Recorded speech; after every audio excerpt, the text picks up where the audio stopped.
to hell, which is a scary, horrible place where you're going to burn on fire for eternity.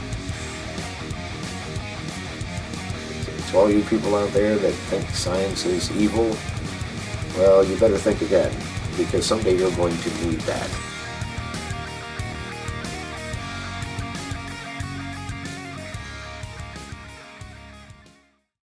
Literalist Christians.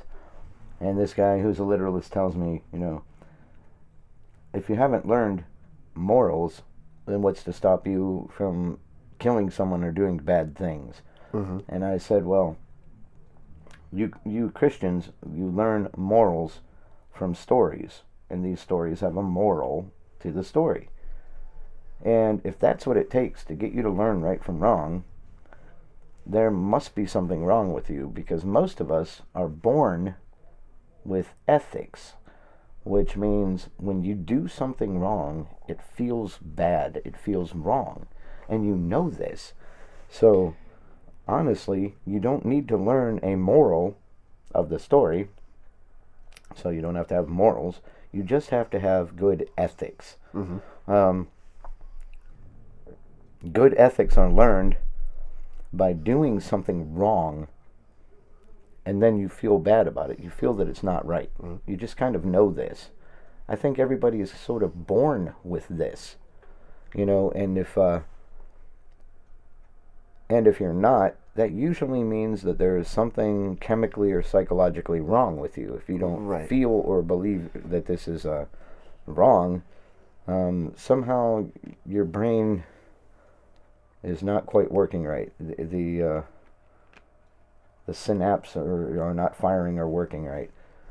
Because, even after being in a fight, if you ever get in a physical fight with somebody, whether you're right or wrong, you still feel bad that you even had to fight. You know what I mean? Mm-hmm. You kind of feel sad about it.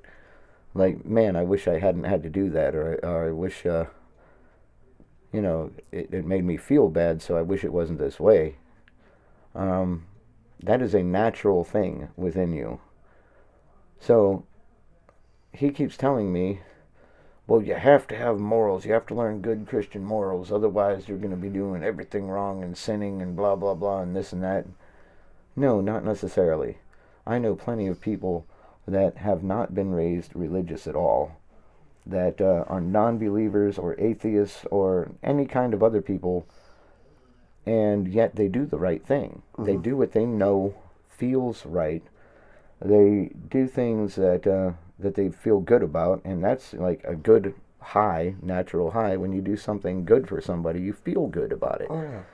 So if for some reason you think that if you didn't get to learn morals from stories in the Bible or from stories in books of virtue or anything like that, then there's something wrong with you, because you don't have these feelings of what are proper ethics. You should have that from the get-go. I mean, even as a baby, when you get into things and do something wrong, you kind of feel that it's wrong, or you're ashamed about it. Because I've seen little babies, 2-year-old toddler style, and they knock something over or break something or get into something that they're not supposed to. They'll try to cover it up or hide it, or distance themselves from what they just did wrong, because they feel that. So that's them feeling ethics. At that point, they're too young to know morals or learn a moral of a story, but they know it naturally. Mm-hmm. And when I was young, not being raised religious, I went down to Ben Franklin's. You know where that's at? Yeah, right down the road here. Yeah, and I stole this thing called a manchichi. It's like a little monkey thing. You could position their hands and whatnot. So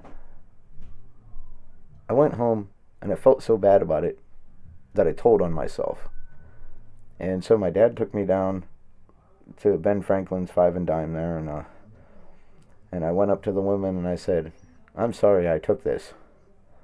And she apparently thought that was so honest and cute that she said, that's okay. And she gave it back to me and said, here, you can have it. That's cool. So I imagine she either paid for it herself or they had already written it up as what they call shrink, when things get broken or stolen and they can't sell it.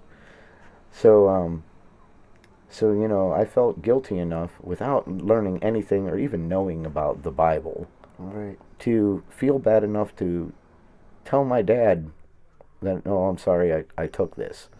Mm. And he takes me back down there so that I could tell the woman there, the cashier, that I took this. I have a bit of a story like that as well. One year I went to a store and I purchased a bunch of stuff for Christmas. Right. And I was going over my receipt. Well, one of the more expensive things that I got my mom a coat. Mm-hmm. Well, as I'm looking through my receipt, the coat was not on the receipt at all. Oh, yeah. And I was a little bit nervous about that because it's like, oh no, did it not ring up correctly, or something? And what made me nervous is I wanted to make sure that I had that on there in case, one, my mom didn't like it, two, it didn't fit, Right. Or anything like that. Oh, yeah, because she wouldn't have been able to return it without it being on the Right. receipt. Therefore, she would have been the one getting in trouble Mm-hmm. for trying to get the money back or whatever have you. Right. Because people do that, unfortunately. But, so what I did is I took my receipt and the coat back, and I went to customer service. And, well, I had already cut the tags off of it because Yeah. it was already in a box wrapped. Right. Well, I made sure I unwrapped it and everything, and I took it back with the proper tags and the receipt. Mm-hmm. And I said, I purchased all this stuff yesterday, and this coat was not on the receipt.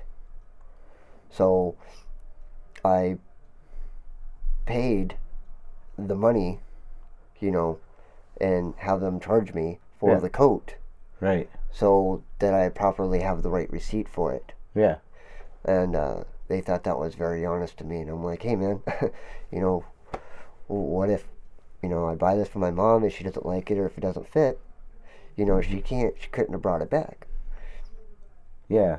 Well, you see, there's another thing where you could have just kept the coat and not gone back. But honestly, you went back and corrected the situation. And you weren't raised religious. No. You didn't learn morals from a Bible or from any other religious book. No, not at all. You just knew inside that it didn't feel right, and you went back and corrected it. Mm-hmm. Okay, well, there, Mr. Christian, who told me, well, if you don't have morals, you're terrible and this, that, and what's to keep you from committing crimes or committing murder or committing this and that. Well, right there's a perfect example. You went back to correct the situation as soon as you noticed it wasn't on the receipt. And that's something, you didn't have to do that, but you did it because your ethics told you so. Yeah. And your ethics are yours. They don't come from a Bible. They don't come from a book. You don't have to be taught that. No. This is, a normal human being should be that way. You don't have to have morals if you have ethics. It wasn't like... So there's proof right there that you don't have to have these morals.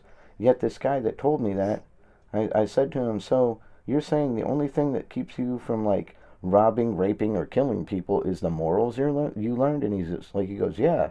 I said, then there's something wrong with your brain. Yeah, because if you need morals to tell you what to do and you don't already know that inside, there's something wrong with you. And that's scary if say, for an example, that... If he'd never learned morals, that he would kill people? Yeah, and rape them and everything else? That's scary. Right. It is scary. So I don't understand how people believe that, if I hadn't learned morals from the Bible or this, that, and the other, that what's stopping me from raping, killing, and murdering? Well, I don't know, but if you're that way, there's something wrong with you. Because generally the rest of us humans know this without having to be raised in a religious matter.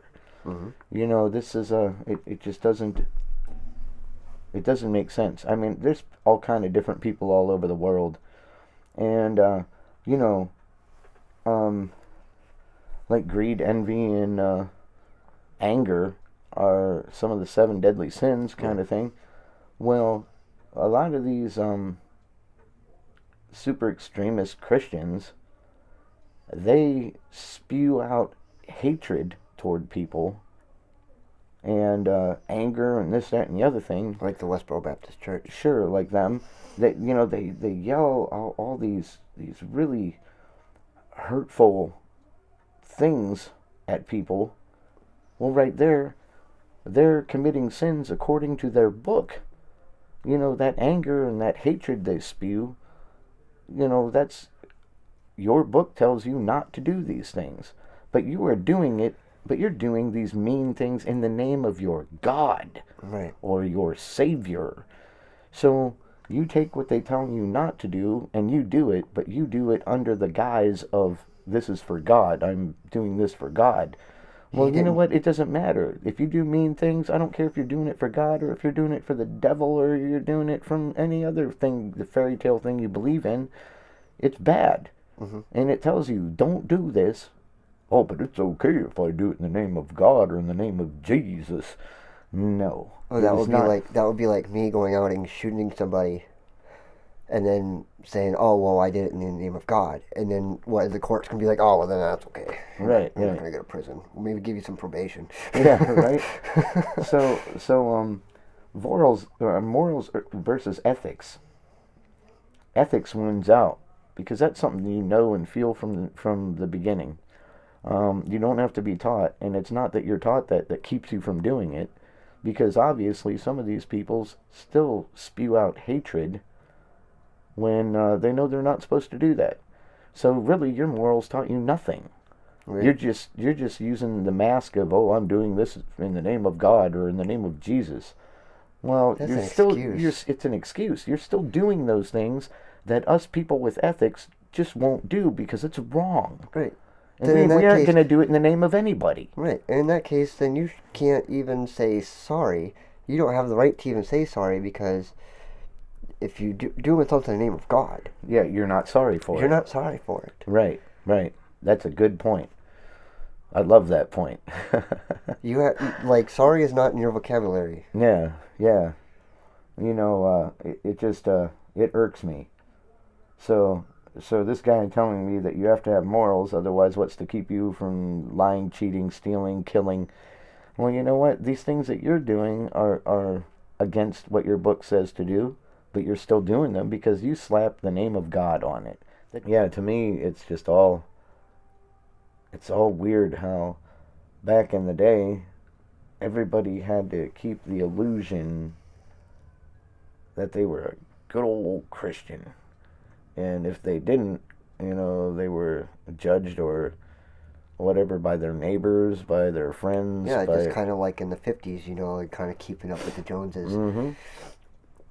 But only on the religious aspect. Yeah.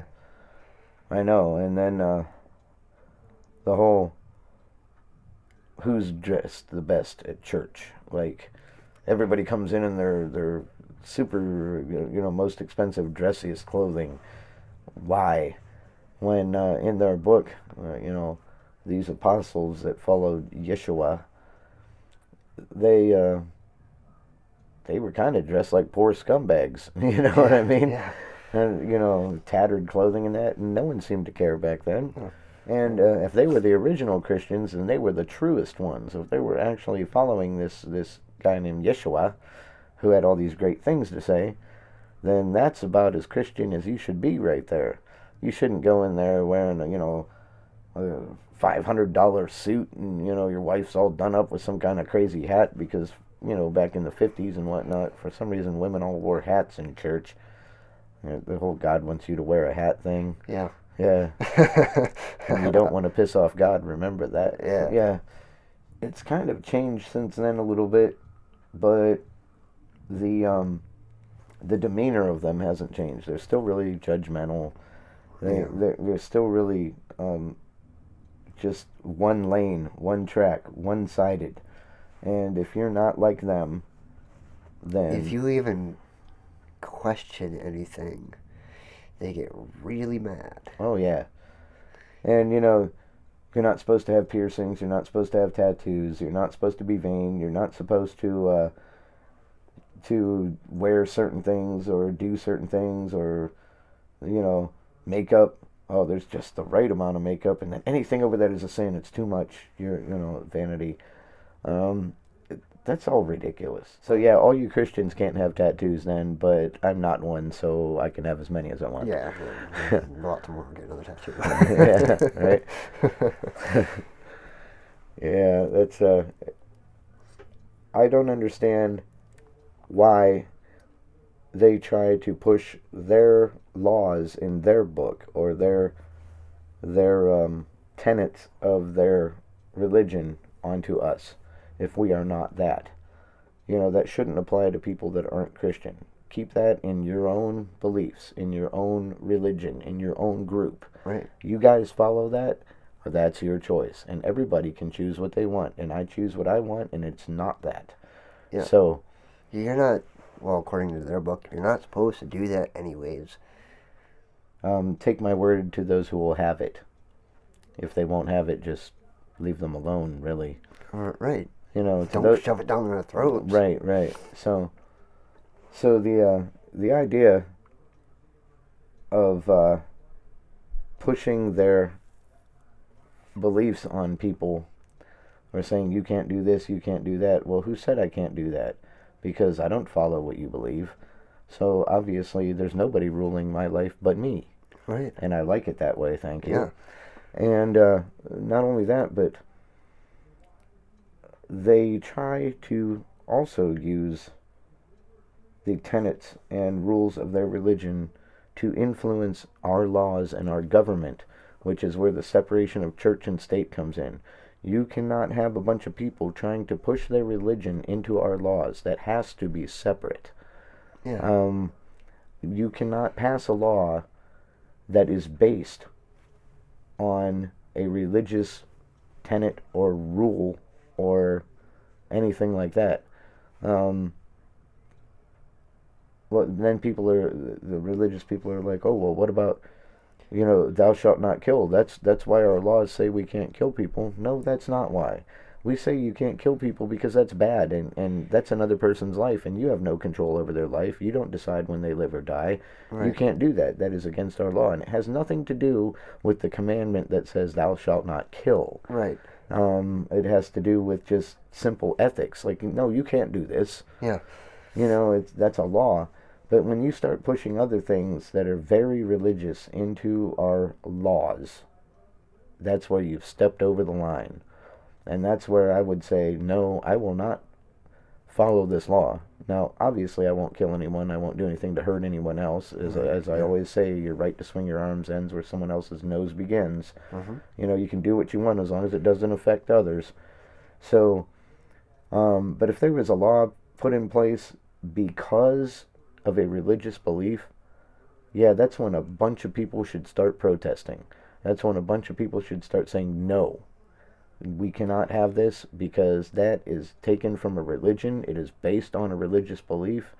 And here we, for that reason, have a separation of church and state. Right, correct. Because you cannot force your religion into someone else's life. Right. So, the whole anti-abortion, movement, whatever.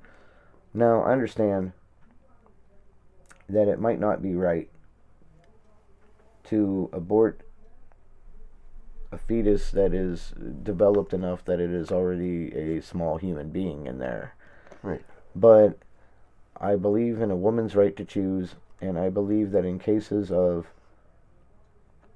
preserving the life of the baby or the life of the woman, that should be allowed. If the woman is going to die, if she carries the pregnancy to full term, she should be able to abort that pregnancy, because at least it'll save one of them. Because if the mother goes to full term and dies, that baby's not going to live anyway. Right, so they both die. So you might as well save one person if you can. And in the rape case, that's a little iffy, but if a woman, every time she looks at a baby she has, is going to relive that horrible rape, then maybe that should be allowed. Or maybe she could carry it to full term and they adopt it off, so she doesn't have to see that baby and remember that something. Right. But still, I believe it's a woman's body and it's her choice. Because, if we're all equal, and I don't mean created by God equal, I mean we're human beings. Regardless of what sexual organs you have, the human mind is a brilliant thing, whether you're man or woman. And we should be equal, treated equal, and have equal choice with our own lives. So to all you women out there, I think you have the choice to do what you want with your own life, and that is nobody else's business. That is no one else's decision. That is your decision, because we are equal. Like I say, the human mind can be brilliant, and you can do great things throughout life as equally as any male, and that's the way it should be. Right. And that goes with race and sex and everything. Everybody has the potential to be something great, and everybody has control over their own life, their own decisions. No one else can make a decision for you or force you to do what they want you to do. Right. Correct. Yeah, that's because that's something where the Bible has issues, like that the female has to be subservient to the male. You know what I mean? Yeah. Are you kidding me? What, men rule over women? That's absurd. That's asinine. Right. We're equal. And, sometimes we're not equal at everything, but like when we're born, we're a blank slate. We have the equal opportunity to become a great person and do great things, or to become a bad person and do bad things. And, to say that for some reason that men are above women, that's absolutely absurd. Absolutely. When I found out that women weren't allowed to have a checking account until 1973, I was alive then. I was 3 years old in 1973. So, in my lifetime, women weren't allowed to have a checking account. I'm like, that is absolutely ridiculous. Right. Absolutely. And it's the same thing with the whole voting rights, too. Well, yeah, because that didn't happen until the 1920s or whatever, that women could vote. Are you kidding me? And, when women score higher in IQ tests and college entrance exams on the LCATs and MSATs, women are really good at taking tests. They score higher than males. Yeah. So how's a man going to say, oh, well, you're beneath me? Oh, yeah, well, my IQ's way higher than yours, dude. That's what women should be able to say. Yeah, no, we test higher, so take that. Right. That proves it right there, that we have the equal capability to do anything we want to do. That's another reason why that goes back into a religious thing, especially the people that are like Christian. Yeah. That believe like the moment they're married, they need to bow down to pretty like their husband and do what he says, and he does what he can do, and he does what he wants, and she's pretty much his slave. Mm-hmm. Well, that's not right. Well, there's things with that too, like I don't know, men.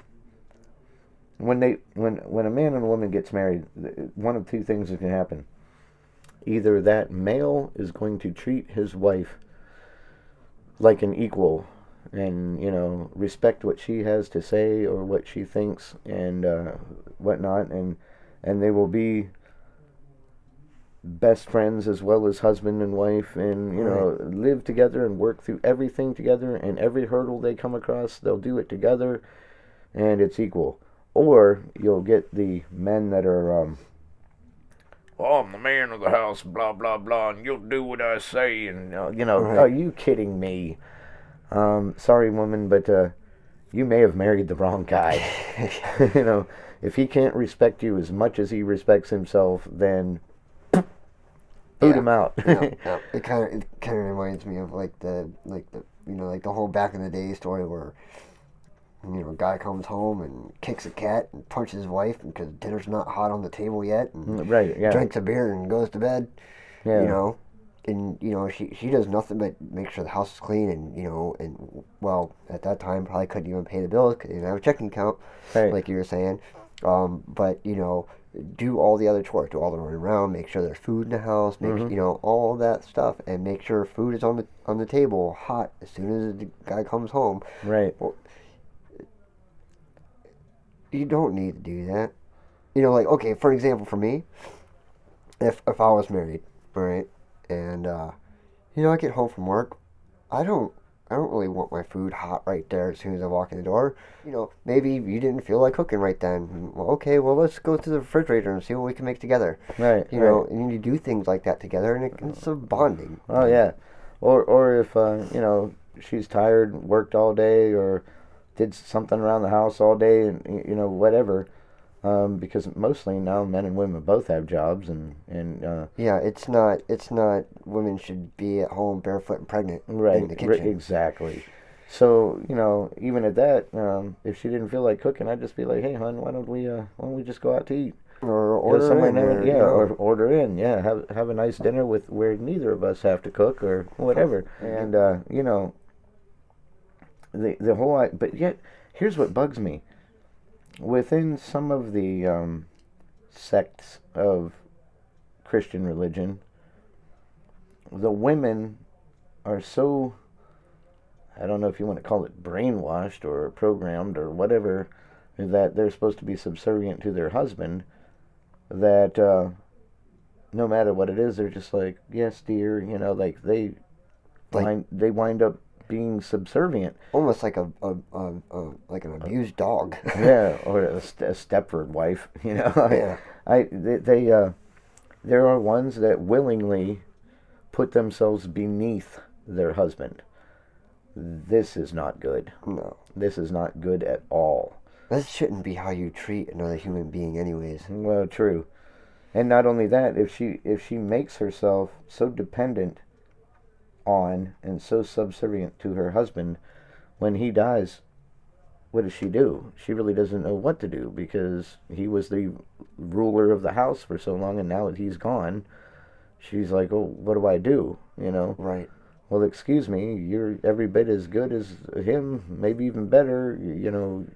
You can probably do a better job than he did. Right. So you might as well just say, heck with it. I am equal to him, or maybe even above him, and I might as well do it myself.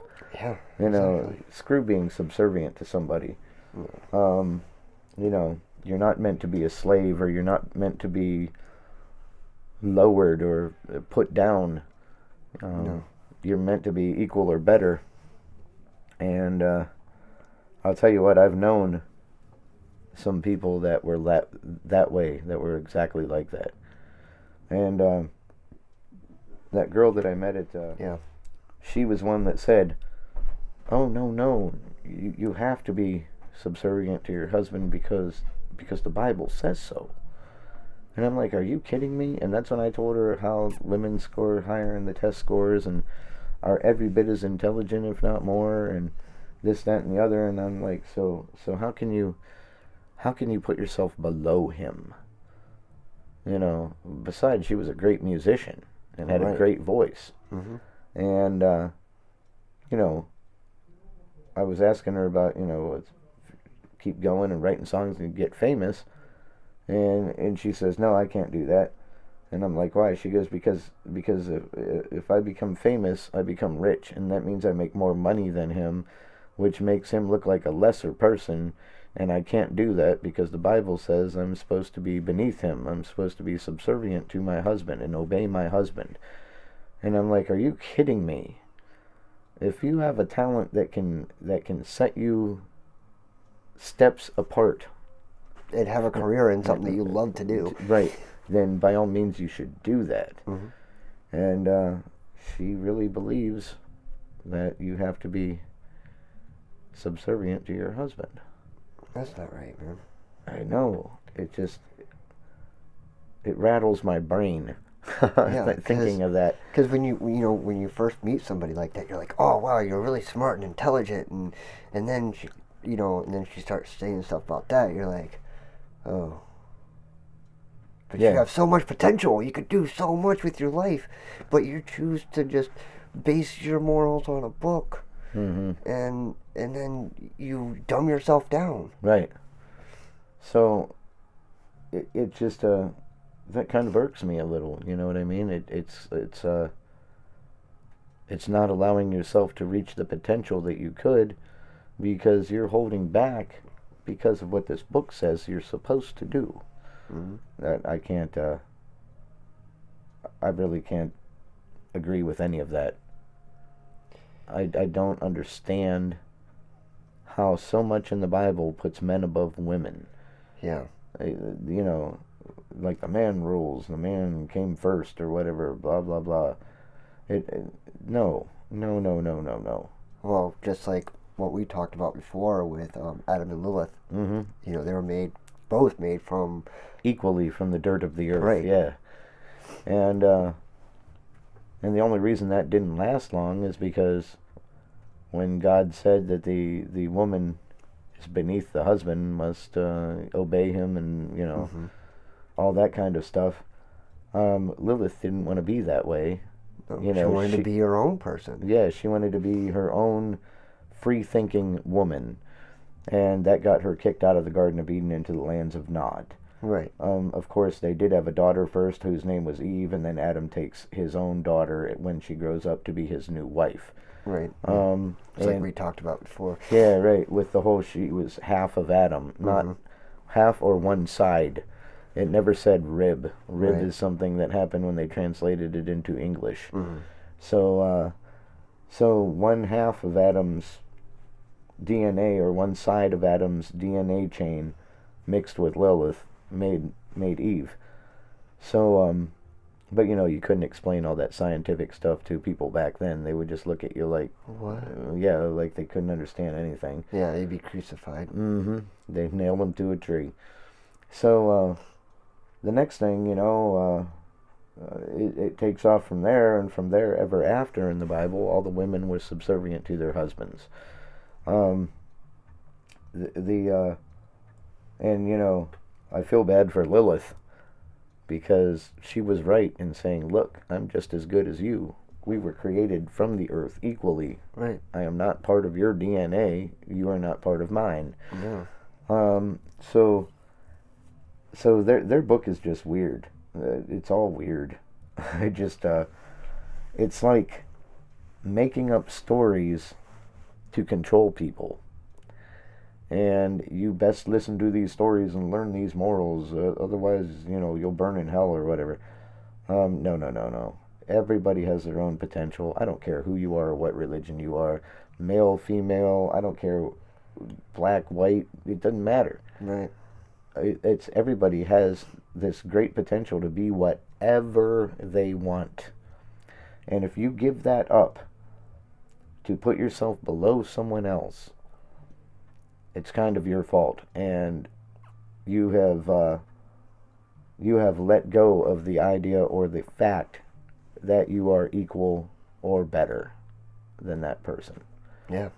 So, you know, I still say you can believe whatever you want. You can believe in that Bible wholeheartedly. You can believe in the Quran or whatever wholeheartedly. You can believe in anything you want wholeheartedly. But if it causes you to change who you are inside and change what you are, then it is probably not worth it. Oh, yeah. You know, because I know that I know a lot of super intelligent, brilliant women. My mother being one, and you know, a lot of others that I've known. And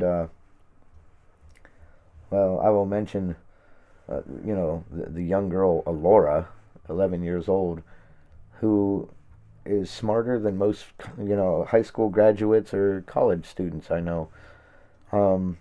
She has a vast mind that could make her incredible. And I hope she knows that, and I hope she never lets that go. I hope she never downgrades herself or puts herself under anybody else. Right. Because she will be brilliant. And to talk to her, it's like talking to an adult. That's cool. And if she ever gives any of that up for somebody to put herself below them, a husband or something, Yeah. I'll tell you what, that guy has to go. Yeah. That guy has to go.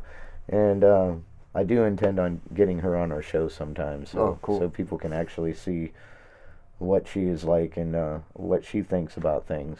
Yeah. But let her speak and let her tell people what she thinks. Yeah. And if a person can be like that at 11 years old, I cannot wait to see what she becomes when she grows up. Well, that's all we have for this episode. I'm Jay, I'm Steve and we'll catch you next time. on Reason is Reality.